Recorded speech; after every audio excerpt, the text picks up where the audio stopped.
Welcome to our Rework and Repair Challenges debate today. I'm joined by a very experienced panel. To my extreme right, we have Mark McMean from STI Microelectronics. To his left, I should say, is Aaron Caplan from Pace Worldwide. And to my right here, we have Paul Wood from Metcal. Welcome, gentlemen. Reworking PCB assemblies is becoming increasingly challenging. The expert panel will discuss some of the techniques and processes for dealing with miniaturization, high temperature materials, conformally coated boards and devices, and sensitive devices. So gentlemen, if we can get started here, I think my first question is going to be pretty much about increased robotics. Are robotics likely to feature more in rework and repair lines? Who wants to take that up first? Mark? Well, the first big challenge is that rework and repair takes a considerable amount of time to develop the skill set necessary, because there's so many different types of judgments that's got to be made. Not just removing and replacing, we got to make sure that we understand how to repair the surrounding area so that it doesn't get damaged while it's being done. And that's going to be the challenge for the robot, because now we got to have more intelligence, and we got to have more acuity, that is the ability to receive data back off visually on how it's being performed. So I really believe that it's something that will come in the future, but there's some rather large challenges ahead of them to make them productive. Today we have rework stations that are tailored to specific applications to do the job, and they're very effective. Mm-hmm. But again, those have to be trained for the operators, and we still have to have an operator present. So. Okay, Aaron, do you have a view on that? Yeah, sure. Basically, PACE works with two different types of customer. We work with the production line, where we believe that at the present time, they really haven't integrated automated rework and repair into the line, although I do believe that it will actually occur at some point in time. But when you get into the field, when you get into the repair end of it, where it's out in the field, you get into things like oxides that build up. Mm-hmm. You get into parts that have been replaced multiple times. You get into situations where they may have added a conformal coating. All of a sudden, this becomes very untenable to be using an automated robotic approach. Right. So I don't see that ever coming into being for that reason. The other issue that you have is the training of the individual. A robot is never going to have quite the dexterity or have the ability to sense exactly how much pressure to put on it, or see that the component has a little extra glob, unless you're going to get a very complex type of situation where it'll be very ineffective. Okay. So Paul, do you think that robotics are pretty much more for the production line itself, for assembly, or do you think that that it's something that you're going to use more and more in the rework systems? Well, I think the word robot, yes, they're more akin to a solder robot in an inline system, soldering connectors that couldn't be done in a wave, or couldn't be done, or they didn't want to do it with a selective wave. They just want to do one connector, and it's done with a robot inline. But I think, to Aaron's point, we all get asked for more automation in the rework machine, and you can put the automation in, but there's certain facts like the training. So for instance, if you're doing a QFN, you have to print solder paste on either the board or the component. Mm-hmm. But that cannot be done automated in a rework environment, because the whole board's populated. It's not like a big screen printer. So with the best will in the world, you have to train the operator how to print the package or print the board. Then the automation comes in with placing it to a certain gram force, pressure, place, so you don't crush the paste. And then rework is one of these, kind of dirty words where people say there isn't any rework, and, we try and get zero rework, and then they want the automation, but the challenge is, do they want to spend the money for the automation? Mm-hmm. And then there's a balance between how much automation and what's the budget for the rework system. But the training of the operator, you know, in Asia it's a different continent, different ball game to the US, and the US is different to Europe. You know, they change operators 3 shifts, but you might not have the same operator on that same shift the next day. You might have 21 different operators in a week. And so training how to print is a challenge. By the way, during the 90s, the Navy was commissioned a contractor to automate the rework process in the field. So they basically came up with a $5 million system that basically used hot air on both sides, but essentially it was so complex that the average sailor could not utilize it. And it now consists as a boat anchor, keeping a door open in a Marine Corps training facility. They literally just couldn't make it work. Well, you know, I think... But that was the 90s right. now. Well, who knows what's history's full of machines that were over-engineered. Yeah. But, okay. You know, currently in electronics, I mean, high-temperature materials for under-the-hood applications and other hazardous environments are becoming more prevalent. So what challenges to current rework practices need to be made to work with these materials? I mean, Mark, do you want to take that one up? I'll start with that one.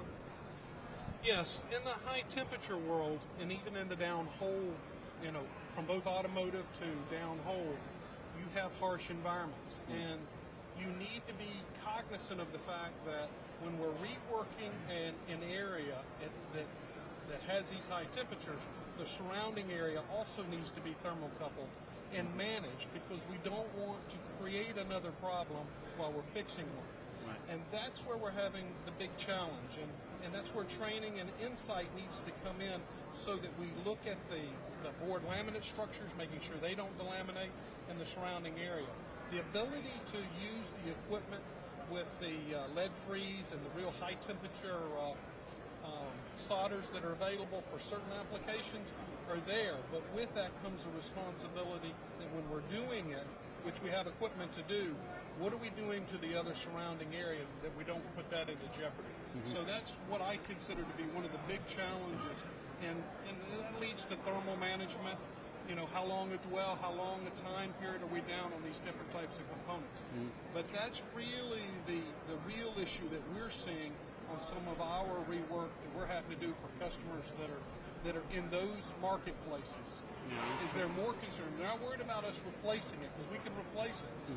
But did we do anything else to the board that may impact this reliability? Right.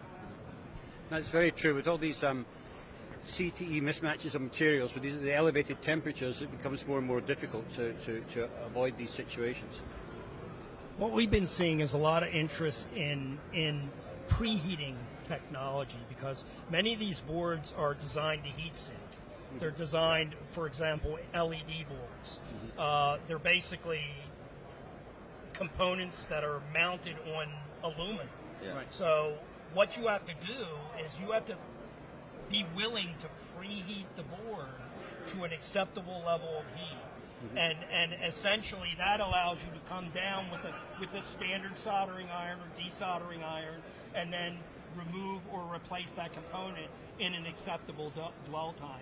But we see resistance to this right now, mainly because the operator themselves do not want to be elevated at all. They don't want heat. I don't. Yeah, and then it heats up the area. But if you want to, what we specialize in is non-destructive repair.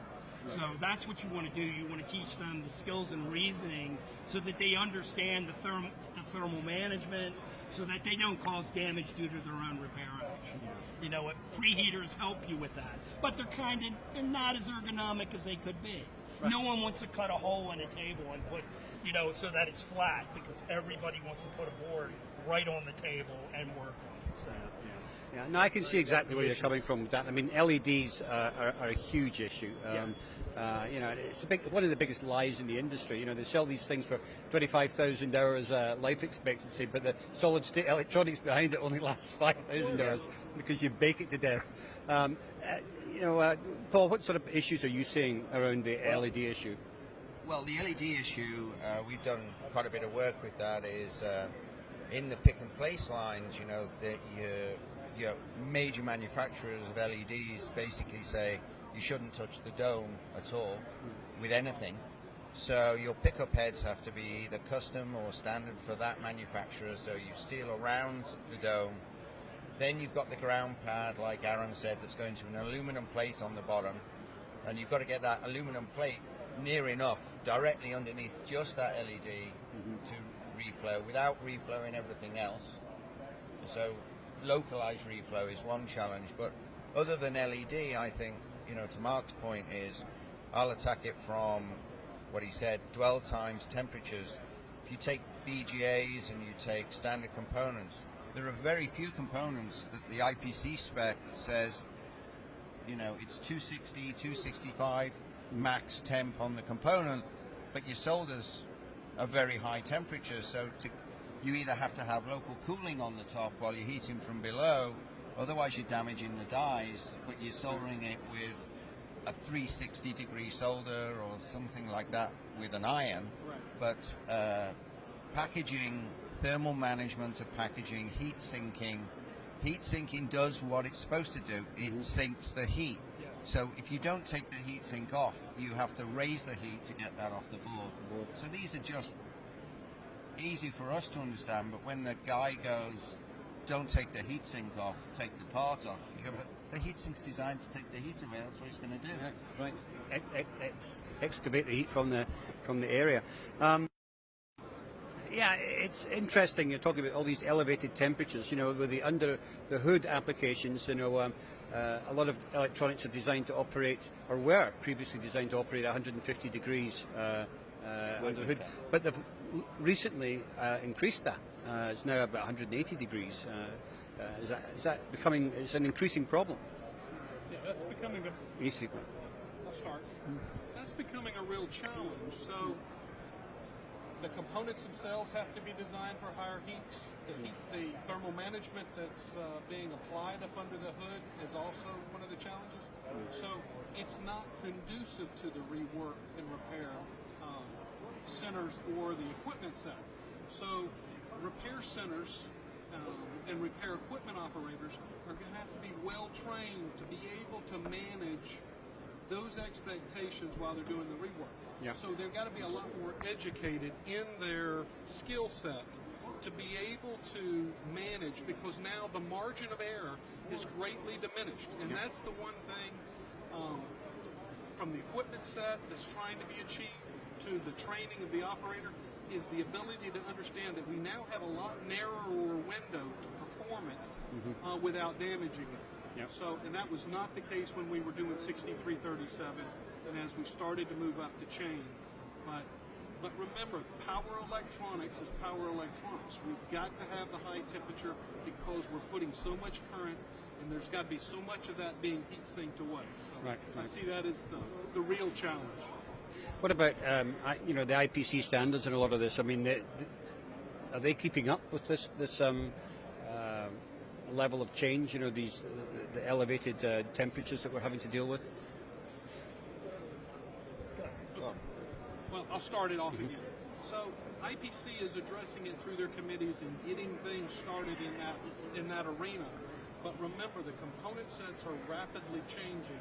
The ICs that we're using are rapidly changing because these automobiles are in some cases going to hybrids, okay, where we're going to electrical and gas hybrid type engines and things of that nature. But the challenge still remains that as we get these new component sets in, we still have to be able to rework and repair them. And that's where we're coming up. So the standardization and the specs are trying to catch up to something that's rapidly evolving.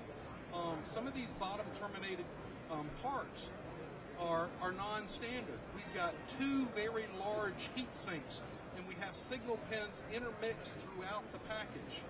So all of that is trying to be managed from that. So we're having certain things go into a quick reflow or to a liquid state, and others are struggling to get to liquid state. Right. So the management of being able to heat, as we were discussing on LEDs, becomes the challenge. We've got to be able to get those up to temperature to remove them, and then we've got to be able to put them back down. And remember, again, it still puts a challenge on all the surrounding electronics. Right, right. Interesting.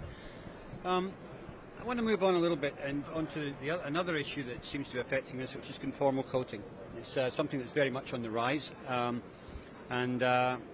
you know, to protect these harsh environment electronics. But what difficulties does this present to you for reworking? In Rework, basically, we advocate several methods of conformal coating removal. But there's two elements to it, though. First, you have to identify the conformal coating, and which may not be as easy as you think, because there's hybrids available now. It used to be only 5 different types of conformal coatings that you see on boards. Now there's all different types of conformal coatings. But you also have to be able to remove them safely without causing damage again due to your repair action.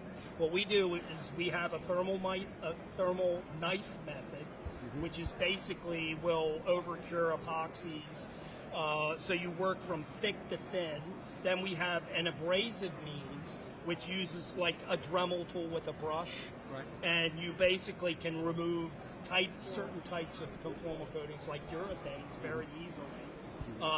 At the same time, you have to be careful about ESD generation, because a brush is friction and it can generate ESD. And then you have chemical means that are quite good for some types of coatings. Finally, there is a very good method, which I find excellent for certain types of conformal coatings, which is abrasive blasting, microblasting. And that type of technology is like excellent for like Parylene. Parylene will just come off in seconds. And Parylene using just a normal soldering iron and brush is a disaster. With this microabrasion, it comes off real well. And I can say that because I don't sell that type of equipment. I'm impartial to it, but it's good stuff. You know? Okay. Paul, I mean, do you think it would be useful for to expand, for example, the IPC regulations on labeling boards to make them have more data on there, to say what the coating is, to say what the solder is, so that when it comes to having to do a repair situation, you've got more information to go with? Yeah, I think, you know, everybody's talking about this factory floor specifications and stuff that's coming out. More data from your soldering stations, more data from your rework system, and what Aaron said about identifying it. You know, you got to also think about the operator. You start applying the wrong heat to the wrong chemical coating, and some of these things in the past, not now, but you know, radars for cars and stuff, they were using in the olden days in the 90s, polyurethane. You start heating polyurethane, you get cyanide coming off, of course, or a small volume. Or it melts. Yeah. It just melts into parts. But once you've removed the thermal coat and you've removed your BGA, you just crack it around the sides, or you give yourself a picture frame around the component without damaging the adjacent components.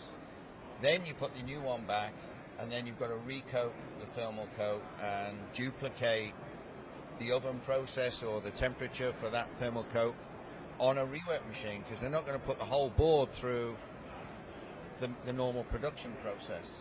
So there's 3 things: removing, cleaning the site of the solder. How do you do that? Contactless or wick. Put your new BGA down, spray the new conformal coat or brush it on, and then cure the thermal coat. And you take all that process, that could be a 30-minute process. Yeah. One component, so you do 2 components an hour. So those are some of the challenges. You're having, yeah. And just imagine if that was trying to be done with a robot. Yes. So now all that intelligence, we started with the robot question, but Yep. I want everybody to fully realize that all of that cognitive understanding is what that operator brings to the table. So saying that we're going to take all of that knowledge and all of those different types of sensor responses that we've got to see, you know, did we get it properly cut back far enough? Did all of it remove correctly? Right. Did we get everything wet? That is going to be a very big challenge for the rework station of the future, whether it be a robot. So the artificial intelligence is going to take some more time to get there. but all of that dexterity and feel, and then the ability of cognitively saying, I've completed the task correctly, is a major task. Absolutely. Yeah. It's going to be a long time before we can replace all the human senses on that. And by the way, the IPC does have some relatively good specifications. IPC 7711 and 7721 go over identification and removal of conformal code.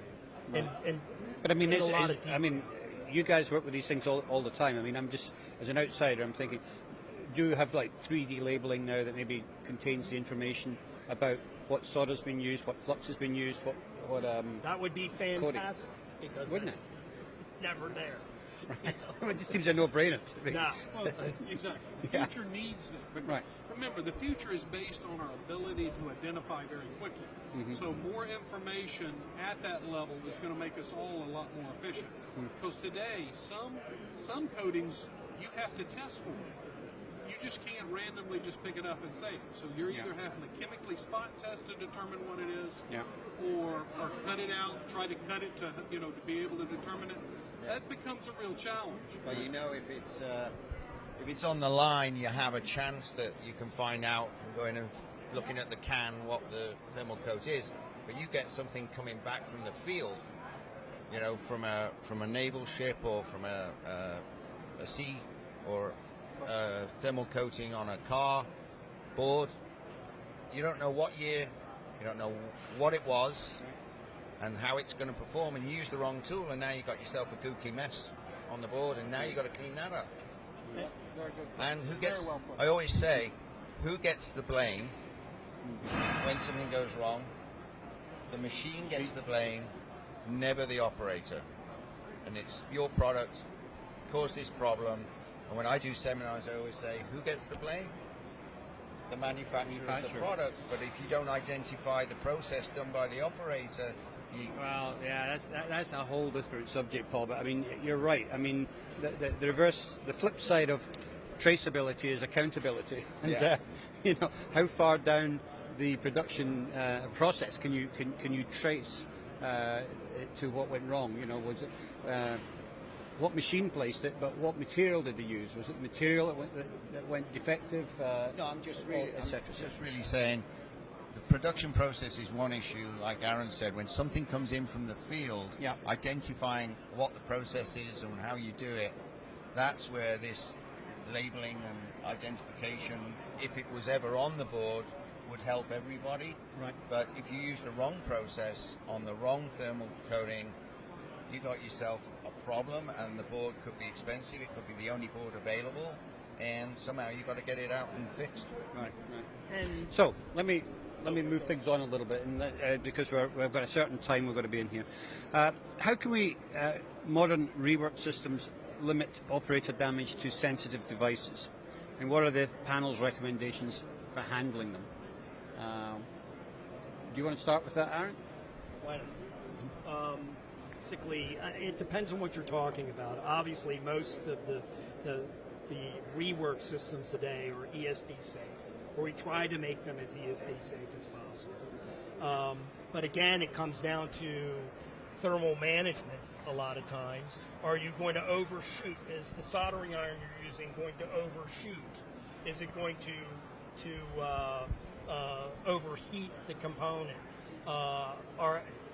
Again, I agree with Mark in that a lot of this has to do with the operator themselves. That if you go to Mexico and you give them a complex piece of equipment, they're going to look at you and say, Guy, I've got a person that I really don't want a system that I have to train anybody. I mean, a lot of times that's what I hear. They want to minimize the amount of training. So for you to say, I'm going to put you through a class which is a week long, where I'm going to teach your guys how to solder properly, give them direction, and then teach them to remove coatings, teach them how to rework a board using very generic type of techniques. They don't want to hear that. They want the machine to do everything. So, and we can build a certain amount of that into that, but I can't safeguard against somebody turning up a preheater to 900 degrees C if it goes that high, burning the board or reflowing the entire thing if they're not willing to reach guidelines. Well, they've got to go through the training. Mark, with sensitive devices, is it simply, well, not simply, but would you, again, maybe use the preheat process and just a very, very slow ramp up? Is that how you would approach it? So in our factory, when we have to do rework, sometimes it's on our products, sometimes when it's on very expensive products that come out of the field, we spend a lot of time putting thermocouples on and below and around. So that's how we're monitoring. So once we know that we've got a temperature sensitive part that cannot go certain like iris scanners and thumb printers and stuff, it can't go over about 219C. Those we have to put very much safeguards into place around it to monitor it while we're actually doing the extraction. Same time, going it back onto the board, we're having to do the same thing. We've also introduced some micro strain gauges onto the boards because now we're starting to be able to monitor another channel of getting data so that we can see what the CTE movement's doing on in that area as we're locally heating that. So those are the two types of gauges or sensors that we're using to help us try to prevent that. Now, as you keep increasing it back up to some of the higher devices, there's still some lead-frees that have temperature-sensitive parts as well. So we know that we normally have to get above 245. There is some parts that we're trying to solder in those upper 230s, and that's a challenge. So, but Aaron's would be a good one to talk about, the equipment side of that equation on how he's putting safeguards into the equipment to limit that we can't overheat an area, things of that nature. Right. So that's where we're going into programming. Paul, how are you dealing with this? Well, another form of sensitive device is the thickness of the package. In a lot of the mobile products, the height of the package is going down and down and down. So the packages are very, very thin. They're almost wafer die, naked wafer die going onto the board. So you have to pick it up with a gram force that doesn't crack it, place it with a gram force that doesn't crack it. TCE mismatch between a wafer and a fiberglass board is completely different. So you've got to try and match that and match it during the cooling process so that they both cool down simultaneously. You can't just blast cold air on the top of the component and that cool first and then the board cools later, because then it's under stress. And we were talking earlier about automotive stuff. It's one of the difficult industries to deal with because it's supposed to have a 25-year life. It goes through the most harsh environments. If you're in Finland, -40, and if you're in Phoenix, well over 200 under the hood. So the reliability and the thermal cycling is also very important. So in that sensitive device area, you've got static, you've got thickness, you've got the fact of the solder temperature and what the die is going to be. So it does challenge what you have to do in a rework process for thin or POP packages. Warpage, a lot of the packages today, when we say sensitive, they're already pre-bent the wrong way, like a frown. And you've got to get them soldered down with a cooking recipe, flattens it out, without bridging in the corners and without bridging in the middle. You're saying that a lot of the components coming in for rework from the field already got... Well, not rework, new components. Oh, new components. Reworked. Reworked. So think of it like a truck. When it's not got no load on it, it's bent this way, and when you put the load on it, it's flat. The cooking recipe has to be so precise and so exact that you flatten it out, and if you overheat it, you'll belly it in the middle and you get a short in the middle. So in those type of devices, the cooking recipe is the be-all and end-all success or failure. Wow, that's interesting. I didn't know that. Very good point. Yeah, absolutely. Okay, let's move on to my last question for the day, and that is regarding the one that we have most fun with, BGAs. We had a panel discussion yesterday on voiding, obviously, for the most part, it related to the assembly, the process of PCB assembly. You guys have to do a lot of reballing, reworking BGAs on an individual basis. What are you doing to reduce or eliminate voids when you're doing individual rework? Maybe you can start with that, Mark. Yeah, so at STI, we spend a lot of time developing and practicing before we go into the real rework process. So as we're reballing BGAs, we spend a lot of time making sure that we understand the thermal management and how long a dwell time. Because dwell time allows us the time to allow the flux gases or the outgassing of the volatiles out of there so that we don't create the void. Yep. So it's important that we start with a BGA that's reballed that has very minimal voiding. And our goal is 0 voids. But the idea is that we get it as minimal as possible. Then when we have to put it onto the real board again, we're trying to maximize the amount of dwell time so that we can allow the maximum amount of outgassing to occur. And that just doesn't happen. That happens because we take the time to train and learn on that particular package before we start, mass doing a rework or repair. What are you achieving out of interest? I'm sorry? Do you know what you're achieving roughly in terms on a of yield basis? Yeah. Yeah, so by doing that, we've been able to achieve yields in the 98%. Now remember, that's taken some time to be able to do it, but it is doable across it. So we do it both as a service as well as in our internal production of our product line. What about a percentage of voids? Do you know on average what sort of percentage you're getting them down to? I mean, are you analyzing? So a lot of our high-end customers want us to have voids at or below 10 to 12% of the total sphere size. So I mean, it's going to be based on that. Right. And we're being able to easily achieve that in the 5 to 7% range. But again, it just doesn't happen. You have to spend the time to get the right profile, get the right dwell time, and understand your flux chemistries that you're using, okay, for that particular sphere and its attachment point, as well as the metals, whether it be electroless nickel immersion gold or Enipig or an OSP, all of those play a factor in how wet things wet. Yeah, there's various people using flux chemistries to reduce voids. That seems to be one effective route. Aaron, have you got a comment on this? Yeah, essentially, what we see voiding as a process issue, essentially. Generally, you got to look at a lot of variables. I mean, the flux has a lot to do with it. The heating cycle, the profile has a lot to do with it, and we've had success in when we've seen voids. And how we usually do it is we install the BGA, we have an X-ray machine next to it, and we immediately put it on the X-ray, and we try to achieve less than IPC specification of 25% or less. Most people, there's some debate as to... Oh, it's interesting. You're mentioning 25%. Mark's Yes. mentioning 10. Well, he's saying what he was able to achieve, which is very good. Right. Yeah, I'm hearing some. Some of mine is customer driven. Yes.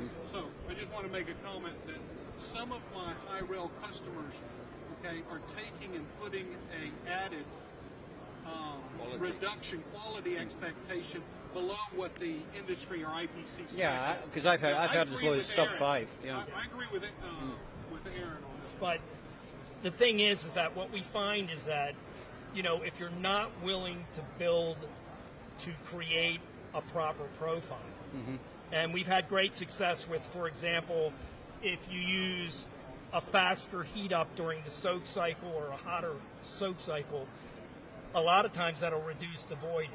But that's not the only factor. So, I mean, you have to have thermocouples in multiple places, top of the chip, next to the chip, on the solder ball, in the middle. A lot of people do not want to build the proper profile because they don't want to destroy a board. So what they'll generally do is they'll jam one thermocouple under the side of the chip to develop the initial. If you can get it under. If you can even get that, yeah, you can't get it under either. So that's the thing.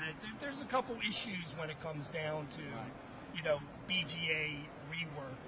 Yeah, it's an ever-changing area, you know. Paul, I'm sure you've got a view on this. Well, the fluxes are obviously, whether you're using solder paste, there's a flux in solder paste. If you're doing it with gel flux, where you're dipping the BGA into half the thickness of the ball, how much flux you're putting on. The beauty about that is the flux is only on the ball, so it's only on the pads. It's not completely across the matrix. But then the profile that Aaron's talking about, what we've seen is, in the past, most rework machines had either 3 time temperature zones or 4. You can't achieve, in some cases, in a complicated component with, let's say, the bent component, which is pre-warped, you can't do that in 3 or 4 zones. So we've gone up to as many zones as what you have in an oven in some cases. And we like to hold the component just below reflow to equalize the temperature of the power and ground planes in the board to the I/O, so that everything's hovering around 205C, and then you're going into your liquidus, and then you can control the time above liquidus and the peak much better, because you're not continually ramping.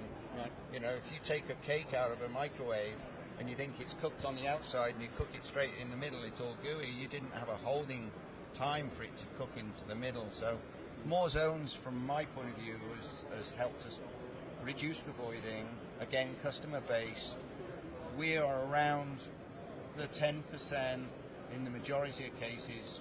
Small champagne voiding on the bottom of the board is considered more acceptable than a big void at the top of the component. Top of the interface, yeah. It's all profile based. Yeah, yeah. It's an interesting area, and it's still developing. I mean, there's been a few recent innovations in that. There's one company in Germany doing independently controlling the fans in their ovens using lambda sensors, which is quite interesting.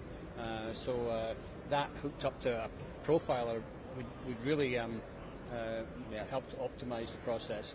And of course, there's another German using not ultrasonics. It's what do you call it? It's a frequency system, you know, to try and make the voids disappear. Fascinating subject, great debate. Thank you very much for taking part, everybody. I want to say a very big thank you to Mark McKean from STI Electronics, Aaron from Pace Worldwide, and of course Paul Wood from Metcal. This is Trevor Galbraith. Thank you very much for joining us today.